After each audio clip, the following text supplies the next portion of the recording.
Magandang umaga sa lahat. Welcome kayo sa ating gawain. Dito na po tayo sa Maawit 30 verse 6. Aking babasahin mga kaibigan, 30 verse 6. Ito po ang nakalagay. Sinabi ko sa sarili, pagkat ako'y panatag, kailanman hindi ako matitinag. Ito po mga kaibigan, ang ating nabasa dito sa verse 6.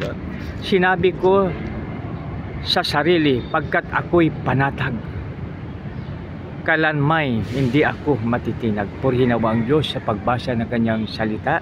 Mga kaibigan, dito sa ating binasa, magiging panatag tayo, mga kaibigan. Hindi tayo matitinag dahil ang ating Panginoon, siyang ating the best protector. Siyang ating dependable protector. Siya ang pinakamakapangyarihan. Kaya kung tayo ay nasa Kanya, sigurado po tayo